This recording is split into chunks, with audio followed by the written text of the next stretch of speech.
성경만이 최종 기준이라면 사람의 이성은 쓸모없는 걸까요? 의외로 성경은 사람에게 생각하지 말라고 하지 않습니다. 오히려 무엇으로 생각을 재야 하는지 묻습니다. 집에서 국을 끓일 때를 생각해 보세요. 간을 볼 때마다 숟가락은 필요합니다. 그러나 숟가락이 소금의 기준은 아닙니다. 기준 없이 맛만 보면 사람마다 말이 달라집니다. 오늘 질문도 이와 같습니다. 성경이 유일한 진리의 기준이 될 수 있는가? 이 질문은 책 한 권의 권위만 묻지 않습니다. 내 생각과 시대 정신 위에 무엇이 서는지 묻습니다. 많은 분이 이렇게 말합니다. 성경은 중요하지만 유일한 기준은 너무 좁지 않은가? 과학도 있고 역사도 있고 양심도 있지 않은가? 그 말에는 맞는 부분이 있습니다. 그리스도인은 과학을 무시하지 않습니다. 역사 연구도 무시하지 않습니다. 양심의 소리도 가볍게 보지 않습니다. 하지만 문제는 최종 판단 자리입니다. 가족 회의에도 여러 의견이 나옵니다. 아버지 말, 어머니 말, 자녀 말이 다 들립니다. 그러나 마지막에는 집안의 질서를 세우는 기준이 필요합니다. 성경이 말하는 기준도 그런 뜻입니다. 성경은 모든 지식을 없애는 책이 아닙니다. 성경은 모든 지식이 제자리를 찾게 하는 하나님의 말씀입니다. 시편 119편 105절은 이렇게 말합니다. 주의 말씀은 내 발의 등이요 내 길의 빛이니이다. 등불은 발 대신 걷지 않습니다. 등불은 길을 비춥니다. 사람은 생각하고 선택합니다. 그러나 그 생각과 선택은 빛 아래 있어야 합니다. 성경이 기준이 되는 첫 이유는 단순합니다. 성경은 사람의 의견 모음이 아니라 하나님의 말씀입니다. 디모데후서 3장 16절은 이렇게 말합니다. 모든 성경은 하나님의 감동으로 된 것으로 교훈과 책망과 바르게 함과 의로 교육하기에 유익하니. 여기서 하나님의 감동이라는 말은 어렵게 들립니다. 뜻은 이렇습니다. 하나님이 참된 저자라는 뜻입니다. 사람이 손으로 썼지만 하나님이 말씀하셨다는 뜻입니다. 마치 회사 대표가 문서를 직접 타이핑하지 않아도 됩니다. 비서가 작성해도 대표가 승인한 문서는 대표의 말입니다. 비유라서 완전히 같지는 않습니다. 그러나 성경의 성격을 이해하는 데 도움이 됩니다. 베드로후서 1장 21절도 같은 진리를 말합니다. 예언은 언제든지 사람의 뜻으로 낸 것이 아니요 오직 성령의 감동하심을 받은 사람들이 하나님께 받아 말한 것임이라. 성경은 하늘에서 떨어진 마법책이 아닙니다. 성경은 실제 사람의 언어로 기록되었습니다. 모세, 다윗, 이사야, 바울, 요한이 썼습니다. 그러나 성령께서 그들을 이끄셨습니다. 그래서 성경의 권위는 교회의 인기에서 나오지 않습니다. 성경의 권위는 목사의 말솜씨에서 나오지 않습니다. 성경의 권위는 하나님 자신에게서 나옵니다. 여기서 오해가 생깁니다.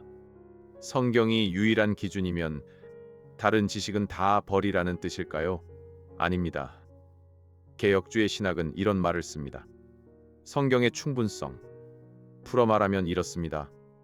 구원과 믿음과 순종에 필요한 진리는 성경에 충분히 담겼다는 뜻입니다. 충분하다는 말은 모든 정보가 성경에 있다는 뜻이 아닙니다. 성경에는 스마트폰 수리법이 나오지 않습니다. 성경에는 자동차 엔진 도면도 나오지 않습니다. 그러나 성경은 사람이 무엇을 위해 살아야 하는지 말합니다.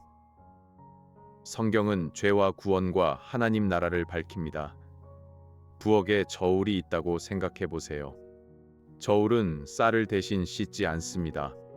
저울은 국을 대신 끓이지 않습니다. 그러나 무게를 잴 때는 저울이 기준입니다. 성경도 그렇습니다. 과학은 자연을 관찰합니다. 역사는 과거의 흔적을 살핍니다. 철학은 생각의 구조를 묻습니다. 성경은 이 모든 것을 하나님 앞에 세웁니다. 이것이 성경만이라는 말의 바른 뜻입니다. 라틴어로는 솔라 스크립투라라고 부릅니다. 우리말로는 성경만이 최종 권위라는 뜻입니다. 이 말은 교회를 무시하자는 말이 아닙니다. 신앙 고백과 교리 문답을 버리자는 말도 아닙니다. 다만 교회와 전통도 성경 아래 있어야 한다는 뜻입니다. 17세기 영국 개혁교회가 정리한 웨스트민스터 신앙 고백이 있습니다. 그 고백은 성경이 신앙과 생활의 최종 심판자라고 말합니다. 교회는 성경을 세우지 않습니다. 성경이 교회를 세웁니다. 성경이 최종 기준이라는 말은 예수님에게서 가장 선명합니다. 예수님은 하나님의 아들이십니다. 그런데 예수님은 시험을 받으실 때 성경으로 답하셨습니다. 마태복음 4장 4절에서 예수님은 이렇게 말씀하십니다. 기록되었으되 사람이 떡으로만 살 것이 아니요 하나님의 입으로부터 나오는 모든 말씀으로 살 것이라 하였느니라. 예수님은 사탄과 논쟁할 때 분위기로 이기지 않으셨습니다. 예수님은 자신의 느낌을 앞세우지 않으셨습니다. 예수님은 기록된 말씀으로 답하셨습니다. 출근길에 내비게이션을 켜는 일을 생각해 보세요. 내가 길을 어느 정도 알아도 막히는 길은 화면이 알려줍니다. 내 감이 강해도 기준이 있으면 방향을 바로잡습니다. 물론 내비게이션 비유는 완전하지 않습니다. 성경은 기계가 아니라 살아계신 하나님의 말씀입니다. 예수님은 요한복음 10장 35절에서 말씀하셨습니다. 성경은 패하지 못하나니 패하지 못한다는 말은 무너뜨릴 수 없다는 뜻입니다. 예수님에게 성경은 참고 자료가 아니었습니다. 성경은 하나님의 권위 있는 말씀이었습니다. 그러므로 그리스도인은 이렇게 말합니다. 예수님을 믿는다면 예수님이 보신 성경관도 배워야 합니다. 예수님을 주님이라고 부르면서 주님이 붙드신 말씀을 낮출 수는 없습니다. 반론이 있습니다. 성경을 기준으로 삼는다는 말은 순한 논리가 아닌가? 성경이 성경을 증명한다고 하면 너무 쉬운 말 아닌가? 이 질문은 진지합니다. 모든 최종 기준은 어느 지점에서 자기 자신을 드러냅니다. 이성만 믿는 사람은 이성이 믿을 만하다고 이성으로 말합니다.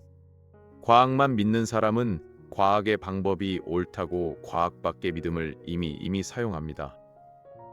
동네 체육대회 심판을 생각해 보세요.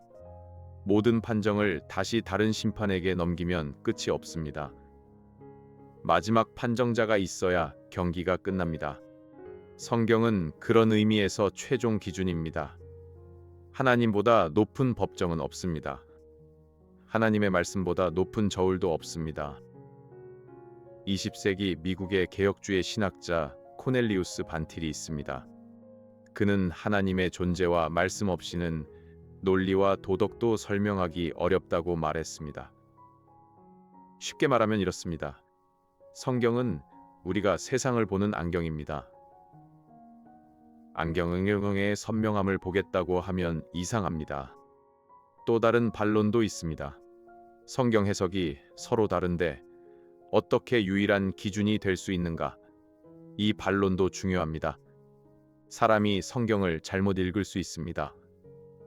사람이 자기 욕심으로 말씀을 끌어다 쓸 수도 있습니다. 그러나 사람의 오용이 기준 자체를 무너뜨리지는 않습니다. 온도계를 잘못 읽는 사람이 있다고 합시다. 그렇다고 온도라는 기준이 사라지지는 않습니다.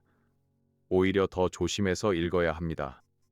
그래서 교회는 혼자만의 해석을 경계합니다. 성경 전체의 흐름을 봅니다. 문맥을 봅니다. 복음의 중심을 봅니다. 역사적 교회의 고백도 참고합니다. 그러나 마지막 판단은 다시 성경으로 돌아갑니다.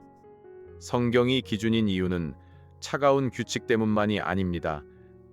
성경은 예수 그리스도를 보여주기 때문입니다. 요한복음 5장 39절에서 예수님은 말씀하셨습니다. 너희가 성경에서 영생을 얻은 줄 생각하고 성경을 연구하거니와 이 성경이 곧 내게 대하여 증언하는 것이니라. 성경의 중심은 예수님입니다. 성경은 지식 시험지가 아닙니다. 성경은 구원자께 데려가는 길입니다. 어릴 때 가족 사진첩을 넘겨본 적이 있을 것입니다. 사진은 종이지만 종이만 보라고 있는 것이 아닙니다. 사진은 사람을 기억하게 합니다. 성경도 종이와 잉크로 되어 있습니다. 그러나 성경은 살아계신 그리스도를 증언합니다. 칼빈은 16세기 프랑스 출신 종교개혁자입니다. 그는 기독교 강요에서 성경을 통해 하나님을 바르게 알게 된다고 가르쳤습니다. 칼빈의 핵심은 단순합니다. 하나님을 내 마음대로 상상하면 우상이 됩니다. 하나님이 자신을 말씀하신 대로 알아야 참된 예배가 됩니다. 히브리서 1장 1절과 2절은 이렇게 말합니다. 옛적의 선지자들을 통하여 여러 부분과 여러 모양으로 우리 조상들에게 말씀하신 하나님이 이 모든 날 마지막에는 아들을 통하여 우리에게 말씀하셨으니 하나님은 침묵하시는 분이 아닙니다. 하나님은 말씀하시는 분입니다. 그리고 하나님의 말씀은 그리스도 안에서 가장 밝게 빛납니다. 그러면 우리는 어떻게 살아야 할까요? 첫째, 성경을 내 기분 아래 두지 말아야 합니다.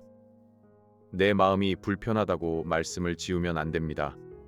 내 시대가 싫어한다고 말씀을 부끄러워하면 안 됩니다. 둘째, 성경을 무기처럼 휘두르지 말아야 합니다. 성경은 남을 이기기 위한 몽둥이가 아닙니다. 성경은 먼저 나를 고치는 거울입니다. 야고보서 1장 22절은 말합니다. 너희는 말씀을 행하는 자가 되고 듣기만 하여 자신을 속이는 자가 되지 말라. 거울을 보고 얼굴에 묻은 것을 알았다면 닦아야 합니다. 말씀을 듣고도 삶이 그대로라면 우리는 자신을 속이는 것입니다. 셋째, 어려운 본문은 교회와 함께 읽어야 합니다. 혼자 읽는 성경도 귀합니다. 하지만 하나님은 우리를 몸된 교회로 부르셨습니다. 목회자의 가르침, 성도의 대화, 역사적 고백은 큰 도움입니다. 다만 그 모든 도움은 성경 아래 있어야 합니다. 성경이 유일한 진리의 기준이 될 수 있는가? 기독교의 답은 그렇다입니다. 그 이유는 성경이 크고 오래된 책이기 때문만이 아닙니다. 성경은 하나님이 주신 말씀이기 때문입니다. 성경은 예수 그리스도를 증언하기 때문입니다. 성경은 우리의 이성과 경험을 없애지 않습니다. 성경은 그것들을 제자리로 돌려놓습니다. 오늘 마음에 남길 질문은 이것입니다. 나는 성경을 판단하는 자리에 앉아 있습니까? 아니면 성경 앞에서 판단받는 자리에 서 있습니까? 주님, 우리의 생각을 말씀의 빛 아래 세워 주십시오. 성경을 차갑게 분석만 하지 하십시오. 말씀 안에서 그리스도를 보고 믿고 순종하게 하십시오. 이 영상은 보수적 개혁주의 신학의 입장에서 제작된 변증학적 콘텐츠이며 모든 신학적 견해를 대변하지 않습니다. 본인의 신앙 공동체 및 목회자와 함께 묵상하시기를 권합니다. 구독과 알림 설정으로 다음 질문을 함께 고민해 주시면